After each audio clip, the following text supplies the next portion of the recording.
Send us your opinions now. We won't victimize you unless you really deserve it. Now, back to your host, Rod Pedersen. Okay, we're back at it. Hour 2 is brought to you in part by EMJ Marketing. Transform your audience with powerful presentations from EMJ Marketing's elite speakers. Check out their website for more information, emjmarketing.com. It's our Stanley Cup playoff preview. It's been amazing. And we saved the best for last. Rich Sutter joins us from Hockey's First Family. And, hey, Richie, we just got the schedule for the Lightning and the Panthers. They don't start till Tuesday. How the hell are we supposed to wait till Tuesday? Oh, my, did you see that?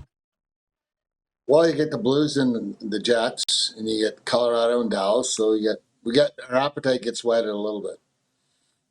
Yeah, I guess so. Okay, well, I'm just going to fire some fun questions at you on what is obviously the most wonderful time of the year. Upsets. Will there be one in round 1? And if so, who do you think it'll be? Well, the thing that concerns me nowadays, Rod, is what is considered an upset. I mean, everything is so tight. I think the biggest thing I would see would be the Montreal-Washington. I think Montreal's capable of doing anything. And I would not be surprised if there was one right there. Okay. Oh, well, okay. You've been through all these wars, right? Stanley Cup finals. People are going to break down the stats. What are the actual intangibles that you don't see on a stat sheet for playoff success in your mind? Character. People doing certain things, the little subtle things that don't go, that even a lot of the TV experts don't follow in a game. Things that go on behind plays, that start plays, things that lead to plays. It's subtle things that make big differences because we all know how fast the game is and how close things can be, and it's a fraction of an inch or a fraction of a second that costs you a game. I love it. Well, okay. Well, listen, if you don't, apologies for going all Florida on you, but Paul Maurice saying this morning that everybody's available for game 1. Surprise! He rested all his guys the last 2 weeks, and the fans here have been saying, we're missing our edge, the Panthers. I'm like, yeah, you haven't had Matthew Tkachuk for 2 months. He's that kind of difference maker, isn't he? And you know what, Rod? Honestly, I don't think that anyone's surprised by that, where this was coming down to. Those guys are big game players, just like Brady is now. There's another series that could be an upset, but there's an opportunity for everyone here. It's not going to be easy just to jump in, and we haven't played since Four Nations for any of these guys. Let's be. Mm-hmm. It's not going to be easy for any of these guys to do anything. I think the biggest thing is right now is it's going to take a game or two to get back into. You just can't kickstart yourself, even though you've been through the finals before, right? You've been through it, and you just can't all of a sudden turn the switch on and say you're going 100%. Your mind is going 100%, but your body's going to have to get up to some game pace. And it's just not the Panthers that they're going to have to find for the first game or two. But I think it's also you're also going to see it with Edmonton as a perfect example. Look, they've had a lot of guys in and out of that lineup the last couple of weeks, and with Leon and Connor being in and out, you listen to some of these guys' comments like Evander Kane saying, well, I'm at least 100% healthier than I was a year ago, so I'll be ready to go. Well, you haven't played in 12 months or 10 months. So, it's going to take a while for some of this to get up to snuff, and I don't know, can you do it that quick and get by the first game or two and not fall too far behind if you do fall behind? I think it's going to be difficult for some of these teams to really ramp it up. They can talk the talk, but the playoffs is a whole different animal. Ted in Red Deer writes and he says, Habs upset is music to my ears, Rich. And he's got a question for you, which I'll get to in a second. But what about playoff experience? Because Gordy Stellick just said, I don't know if you saw it, he was like, the Sens are in the playoffs for the first time since 2017. It's the Leafs' 9th straight. playoff appearance. He goes, the Sens are where the Leafs were. I kind of tend to agree with that. Look at this young Habs team has like zero playoff experience, Rich. Well, them like Ottawa are playing with house money. Now the guys I know running those hockey teams are great guys, so they might contradict me on that. But the bottom line is, do you know what? They've got themselves to the dance. Anything can happen now. We all know that. Young, energy, excitement. There's no pressure. It's just go play. I mean, they've been playing playoff games for a month. Some of these teams, right? So they're used to playing tight, checking, close games. The Leafs have been playing for first overall in the Atlantic and to finish strong, which they did, and great for them. But the pressure's on them. Now, I mean, what have they done in recent memory, let alone 20 years ago? The pressure's on them. Ottawa can just go play. Montreal can just go play. So that's why it makes it easier for some of these teams to go in and may able to steal a game or two early and take control of a series. You know, you talk about pressure, and I'll get to these viewer questions in a second, but a couple years ago, the Leafs were here in the playoffs, and the Panthers beat them, as you recall.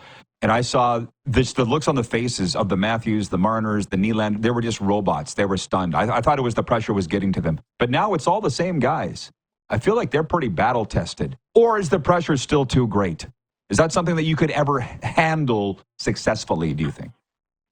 I would say you can look at both sides, glass half full or half empty. Battle-tested, yes. Pressure-tested, yes. Experience, obviously, comes from those things. But they haven't won. They still haven't won. Yeah. I think their leader, their biggest leader is the guy behind the bench. He's been there, done that. Not supposed to win and won. And knows how to run a bench, knows how to manage the game situations, experience. I think he's a very important part of this on where they go moving forward. You're a huge Craig Berube fan, aren't you? Mm-hmm. And it's just not because he's a close friend. It's just that he's a guy that's been through a ton of battles, has been an underdog in so many ways, has just continued to scratch and claw and climb his way to the top. Been through very tough situations, didn't win, been through very tough situations, and finally won. He just gets it, and that experience, I think, the team will draw from. Obviously, Austin and John and Mitch and Morgan, these guys have all got to be outstanding. Stolarz has got some experience. He's been great down the stretch. So I would be floored if their goaltending didn't hold up very well. But it's going to be a tight series. There's no doubt about it. The work is cut out, but that's what makes it fun this time of the year. It makes it fun watching. And I'm just surprised that there's games on Thursday and we're opening on Saturday. And then some teams sit till freaking Tuesday, like you said. So, yeah, it's kind of a wild way to start the playoffs in terms of timelines in between. Usually there's 4 days, 3-4 days for sure. Not this year. Nothing makes sense anymore. When are we going to realize that? No. When business meets hockey, it doesn't make sense. Okay, Ted and Red Deer, I'm going to paraphrase this. Basically, he's saying, how would you feel if you were a teammate of Tkachuk, Mark Stone, or Kucherov being sat the way that they were? How would you feel if you were one of their teammates, the way that LTIR thing's been played out the last few years by teams? Well, to some degree, some guys have been hurt. To some degree, guys were basically told to go to Mexico or go bugger off somewhere for a while and come back and start training, get ready, and rehab too. And I mean, come on, we all know how that works. There's no joking. But at the end of the day, you're talking about guys that are frontline players. You're talking about guys that are leaders. You're talking about guys that are going to step in and they're going to lead by example, play by example. And they've been there and done that already with their experience, and they've won. So I would welcome a guy like that into my lineup too, for sure. Yeah, I don't think they would care at all. I really don't. I'm sure. No, I know no. what you want to pay me to go At this time of away? year, no one's making any more money than the guy on the other end of the dressing room. So at this time of the year, it's all about Yeah. winning.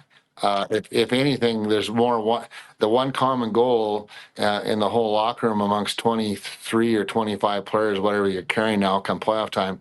The whole common denominator now is it's not about 2 points. It's not about getting your cookies that night and you're on the score sheet. It's about winning the hockey game. It's game 1 of 16 you want to win, and it's one down, carry on to the next one. That's the mindset.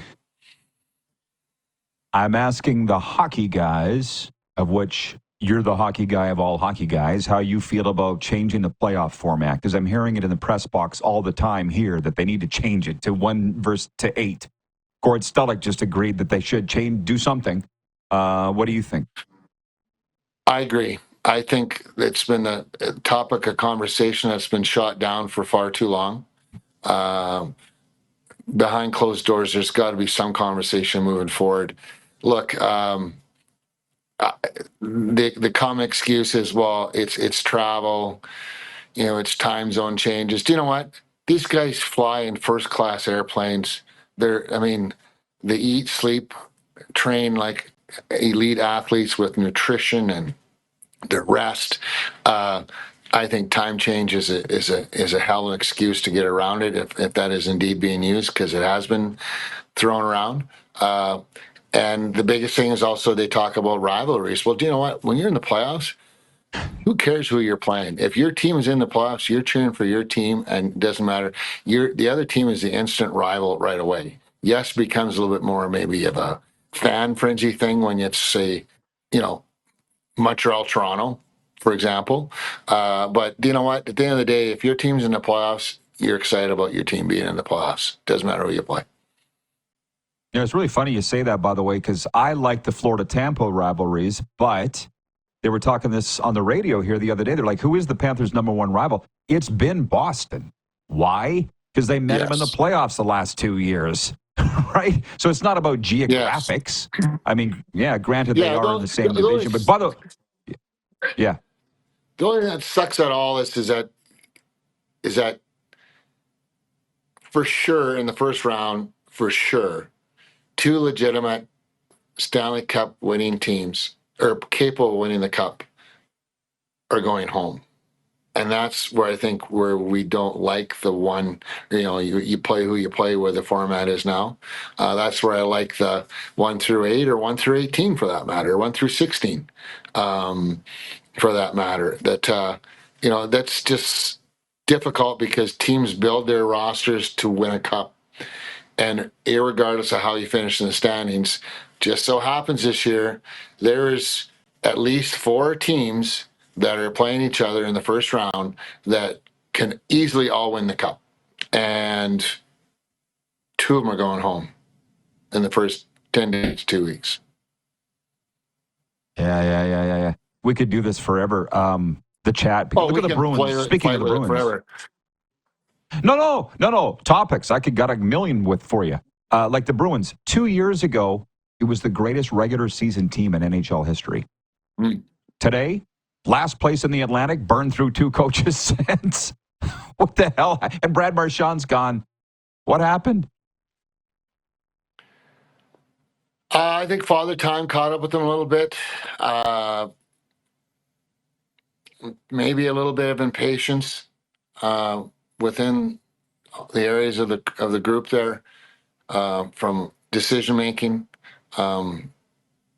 It's a funny game now. There's so many good hockey teams, so many good players. The margin of error between winning and losing is so darn slim, Rod. There's teams on the outside looking in today, or that are basically done, that are very close. It's some tinkering. It's adding a guy or two, changing some things. It's. I believe in going back and really taking a good look in the mirror as a group, and go through your season, where you could have done something differently. What should you have done differently? learn from your mistakes, but also take a good look around at some of the teams that are similar to yours or close to yours, and look what they did. And are they in or are they out? What we felt were their mistakes at a certain time of the season? Was it this game or that game, or was it a week, or was it a road trip, or was it a homestand where they didn't take care of business? There's a lot you can learn, I really believe, by going back and going to school and taking the exercise and looking and seeing, okay, what could have we done? What should we have done? What did other teams do or not? And believe me, I've been in organizations, Rod, where I brought those type of things up, and it was like, well, why are we wasting our time? I said, you know what? You might be wasting your time, but if we ain't learning something about keeping our team strong, or adding another piece to it, or what are we learning that we can be better from? If you're not doing those exercises, and I think there's a lot of exercises that should go behind closed doors, including drafts. You know, what happened with the draft a year ago? Where are these teams at? Where are they at? Or 2 years ago, where are these kids at? Like, I believe in putting in the time and doing your diligence, doing your homework. To me, it's fun. To me, it creates conversation. To me, it creates probably disagreement and some arguments, but it's all part of one thing: building, learning, and eventually winning.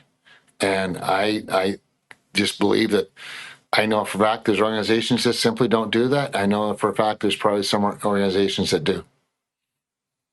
The winning teams do. I'll put a bow on it for you. Yeah. And how about that road Warrior series, Lethbridge, Calgary? Woo-hoo-hoo. Following that.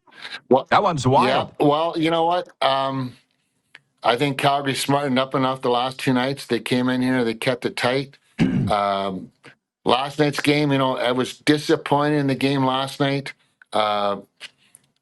Leopards really had a second chance to put a stranglehold on the series. And Billy's team is built for the playoffs. They're built to go deep. But last night, there was a lot of flybys. There wasn't a lot of finishing your checks going on. And when you think you're going to be in a long series and doing all the little things, I think they did some good things. But one thing I noticed last night was the lack of finishing checks, the lack of putting pucks deep and going through people. And I think it's because they played the game a little bit slow last night. They weren't quick enough to get on those things, and it allowed for Calgary to I wouldn't say steal a hockey game. They were as equally deserving of winning that game as Lethbridge would have been. Lots of hockey left to be played, but Billy Peters, Coach of the Year. How about that? Rich, this has been awesome. Yep. Enjoy the hockey. Let's do it again. Let's do it again soon. Okay, talk soon. Thanks, Rod. Great job. Thanks for the time. Our Stanley Cup playoff preview continues right after this. We got a sports update coming up and viewer takeover as well the rest of the way. We are live here on the Game Plus Television Network, streaming live and podcasting wherever the best podcasts are found.